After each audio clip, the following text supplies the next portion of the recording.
ต่อไปปลูกเอาร้านเอาฟันให้ลูกให้ร้านจะมีกำลังใจในการ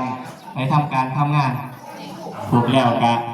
ไว้พ่อนให้ลูกให้ร้านคุณพ่อคุณแม่ปลูกแขนซ้ายขอให้ขวัญเจ้ามาเด้อปลูกแขนขวาขอให้ขวัญร้านเจ้าอยู่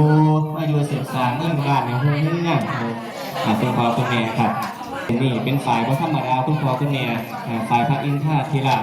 ปั่นยกแขนมาให้ผูกเอาแขนร้านสาธุสาธุได้จะเป็นรบเป็นอุ่นคุณพ่อคุณแม่ของเขาเป็นลูกหลานกลางเฮาผู้ประสบความสำเร็จในการเล่าเรียนและกัน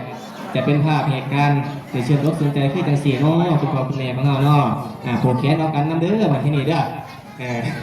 จะผูกไปเอาแขนเอาพยาบาลเลย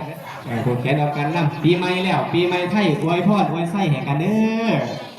ปีใหม่ไทยขอบคุณในนามของเจ้าภาพขอบคุณญาติพี่น้องผู้ใดเป็นผู้รักผู้ใหญ่ให้ได้เพิ่งผ้าอิงขะเนยลูกหลานได้เพิ่งผ้าอาศัยในหมู่นี้นะครับเนาะต่างวัยเห็นลูกหลานมาจะเล็กแต่น้อยเนาะผู้ผ้าพอปันผมเนี่ยผู้ผ้าพอปันผมเนี่ยเพราะผู้เป็นรักใส่แม่เก่ามาแต่เก่าเนาะพอผ้าพอปันเนาะอายุหมันเขาเนี่ยแล้วพอเด้อต่อไปให้ห้องให้แจ้งได้บัดนี้พอให้หายจากพญาเชื้อโรคค่ะครับไว้พอดให้ตะกี้มันไว้พอดให้กับไว้พอดเป็นเครื่องอะไรเนาะวันที่13เดือนสิงหาคมเนี่ยฝากประชาสัมพันธ์ญาติพี่น้องบุญในบ้านเฮาบุญตักบาตรทำบุญวัฒนธรรมประจำหมู่บ้านดงจามบ้านดงประดิษฐ์ของเราเรียนเชิญญาติพี่น้องได้ตักบาตรทำบุญกันในวันที่13นะครับเด้อผู้ใดมากงานมานี่กระบอกกระตอกันไปเนาะผู้ลูกหลานมาจากกรุงเทพกรุงไทยเนาะถูกเยี่ยมอย่างจำใสเด้อถ่ายผู้เด้อตอนนี้เด้อนาโพใส่กันนะภาพจะไม่สวยนะครับยิ้มใส่กล้องนะครับกับคนพอคนเดียวต่อไปให้มาวางงานมาเนี่ยก็ให้จูซูกินเย็นเด้อกินเย็นได้บวกก็ได้ร่วงจะได้บวกเป็นหาจะได้ขาดเคลื่อนว่างสัพพากรรมลั่งฟ้ากับเต็มดีคือเก่าขายกันให้ร่ำให้รวยด้วยบางเท่าเด้อผู้เปิดห้างค้าห้างขายนะครับไปขายของคู่กับแตกันให้ได้เงินละหมื่นถึงเด้อคุณพ่อคุณแม่เฮาเด้อไปขายของอยู่คู่กับแตเด้อปีนี้เด้อ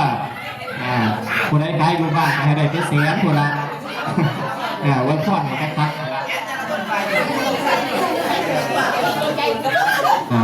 ข้าจะเดือดร้อนพ่อให้เชื่อโยสิทธิชั่วคอยความประจอบให้หอมไปดูเย็นจะได้มีเข็นขอเด้อคุณพ่อคุณแม่อันตรายของอาภาปัฒนาสิ่งไหนให้ได้สิ่งนั้นสมดังนั้นเราคิดมุ่งหวังอันไหนให้สำเร็จตั้งหวังสู่อันบ่มีเว้นลูกเก่าเขาลูกเก่าเนาะเสียเนาะนะครับนี่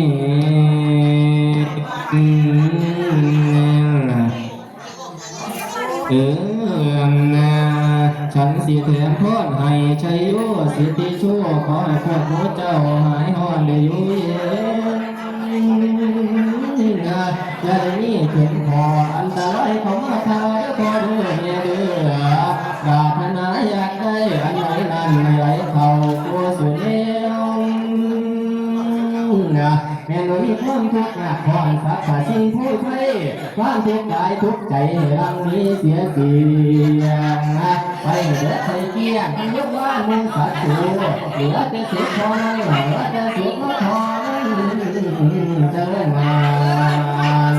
แม่สุภานันทนาหนอ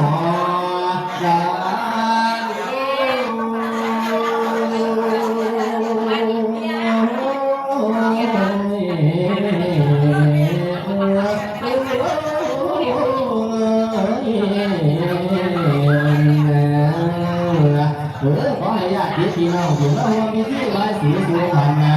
พยาบาลราตรีนั่นกิริเดนี้หายวัดหายไข่หายไหลทุกเตียงยิ้มให้ยิ้มกันหน้าสีคำหอมยาได้มียังพวกเรามีทุกอย่างขนาดนี้ยังมีสัพพะทุก สัพพะโตสัพพะโลสัพพะไทยทั้งหลายที่พ่อและแม่ที่และน้องของเจ้าตัวคนนี้น้ำเอ้ยน้ำลมแกงปากกายินก็หลงทงน้ำเอ้ยน้ำลมทงปากกาทงลีอาจารย์นักพระพุทธนี้ขอจึงแถมพรให้แม่คุณพระลาสางจงใจคุณมาคุณพ่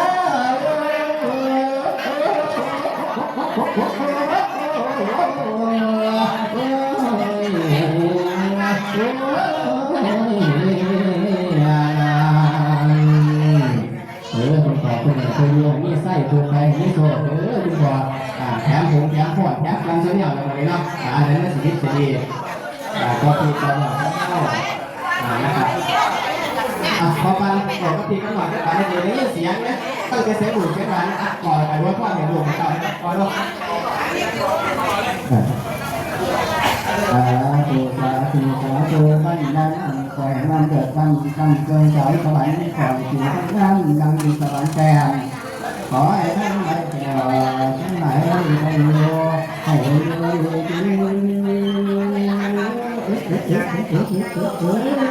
ถึงเอาเวลาจะกินบอลบวมเอ้ยกินปลาเทียนโดนก้อยใส่สาดินตัวที่สองกลางเสียเสียวคนเลี้ยงท่านเพิ่งเลี้ยงไม่มีหวังยาวขอบอกวันโถแม่กับตอนเพียงทางบางสังเวียนโอ้หลักตีโอ้เข้าใส่เชียงโอ้ให้เข้าใส่ต้องใส่ไม่ได้ถึงไหนดาวยังไข่ถูสาสายาถูโลหะแนวเราไปไปเพื่อสิ่งที่เราตั้งสมเสียแล้วตั้งข้างตาขาดได้ทุกคนต้องมันต้องทำโอ้ต้องเกิดโลกธรรมต้องหมั่นทำงานกายพระโตเพื่อนคนเสีย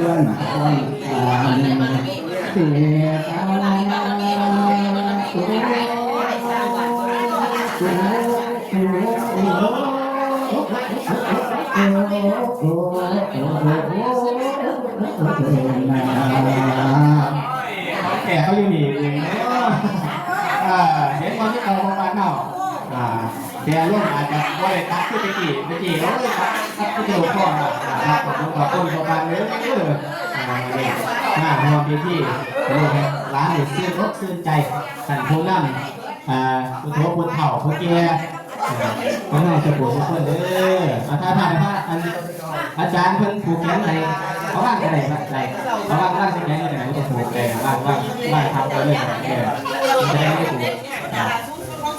ภาพสวยสวย